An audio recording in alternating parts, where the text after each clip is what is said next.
Hello everyone, welcome to the channel. Hope you're all having a fantastic day. Well, new year, new project.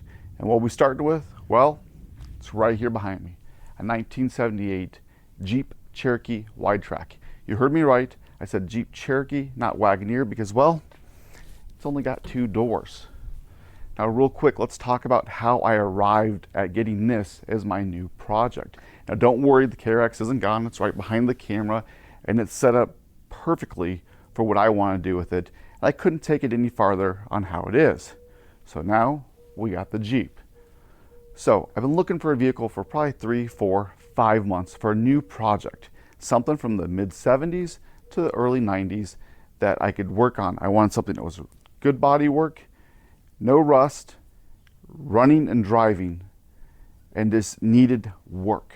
Something that I could work on with my kids and work on YouTube. Well, this is what I found. I actually had a family member find this. They went to look at it, asked me to go along and just do an evaluation, and they ended up not buying it, and I jumped on the deal. Let's go ahead and do a walk around on the exterior. We'll move to the interior, then I'll show you the heart of this beast, the power plant. So on the exterior, the first thing you're going to notice is the bright orange paint job. Now, it came this way from the factory, the orange. I don't know about the white roof. Let me know in the comments below.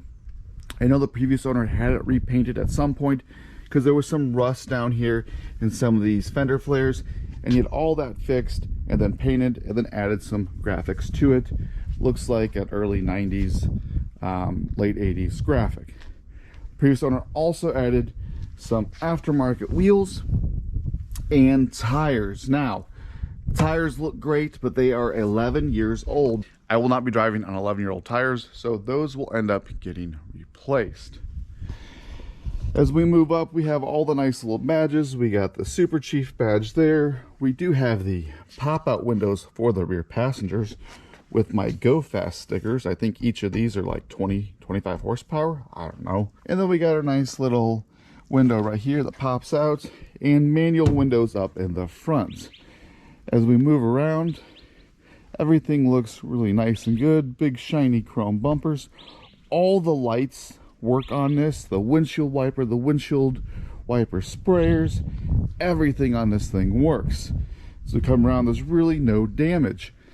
We even have a power tailgate rear window that does go up and down. I have it down right now for filming. Now when you move on to the inside, you got these massive real metal doors, not this plastic or real thin sheet metal nowadays. And we come on in here. Now this is the Levi's edition. As you can see, it's got the Levi's buttons down here. We got your old school door handle and then our crank windows. Now, the previous owner at some point did have the front and rear seats recovered in like a grayish blue color instead of the original brown, and had some of the carpet changed, the front section. No, this does not bother me because I can change this all out. It's cosmetic, but honestly, I want this thing running and driving before I do any of those modifications. We'll talk more about that in a few minutes. So coming on over here to the center of the vehicle, we have an inoperable clock. We do have a radio that works. An ashtray, well, that's missing the sliders on the side, ball bearings or something. But hey, at least it's there. We also have a glove box that opens up to show the Quadra-Track emergency drive switch. Now, if you're not familiar with these, I'll go over that here in just a minute. Let's get through the rest of these controls. So moving down below the dash, we have a factory installed air conditioning unit. Now, some of these were installed at the dealership, some of them were installed at the factory, but they were all the same if you got this style. Now, before you ask, yeah, it kind of works.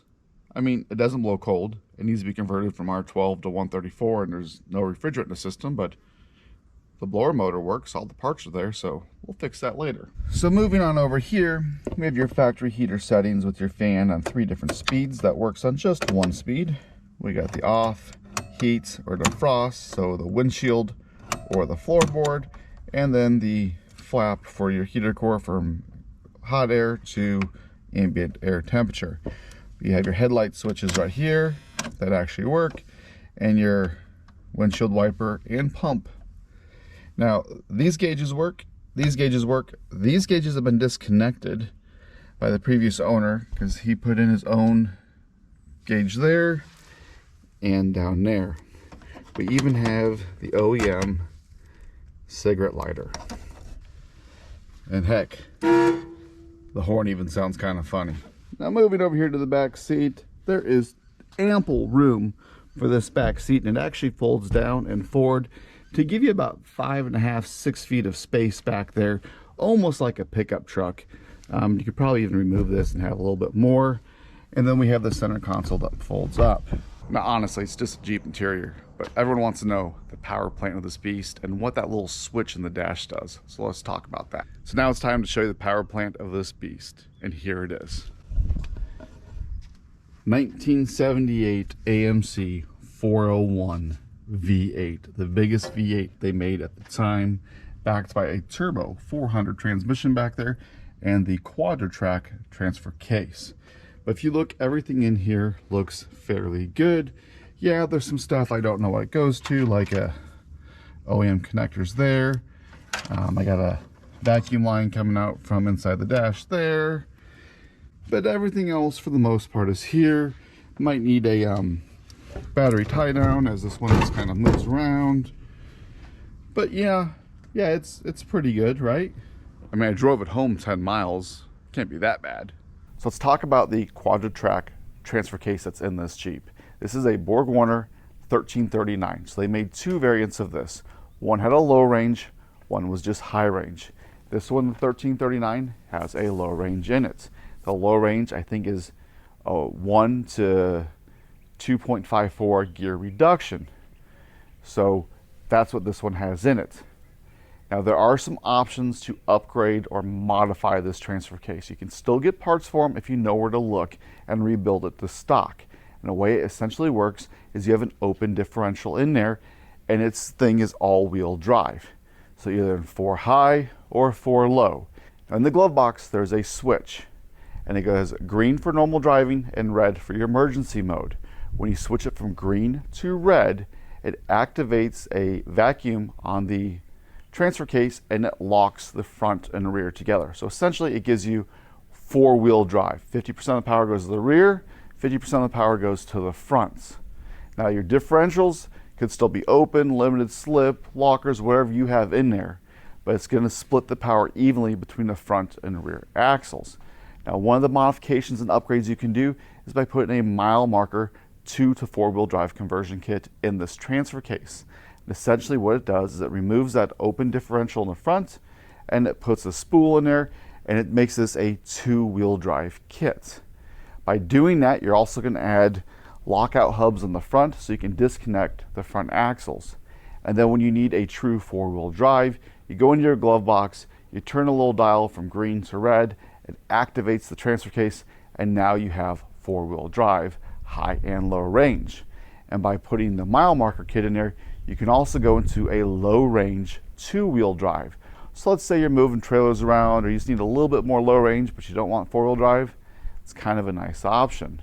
Now a couple other things I found are wrong with this Jeep, other than it's missing some dash components or needs some stuff rebuilt, is tires need to be replaced, the AC needs to be recharged, and the leaf springs, well, they're sagging. So believe it or not, this is not stock. Nowadays, this is how Jeeps come. Back in the day, this thing only came with a 28-inch tall tire, and these are currently 31-inch tall tires. This Jeep is rocking a 4-inch lift, 4 whole inches, but it's kind of a half lift. And what I mean by that is you got leaf springs up in the front, and you've got blocks in the rear, and they're 20-something years old. So the front is actually sitting, I don't know if the camera shows it, about 1 inch higher than the rear. And that's, well, you got 44-year-old leaf springs in the back with a 4-inch block versus 20-year-old leaf springs in the front with no block.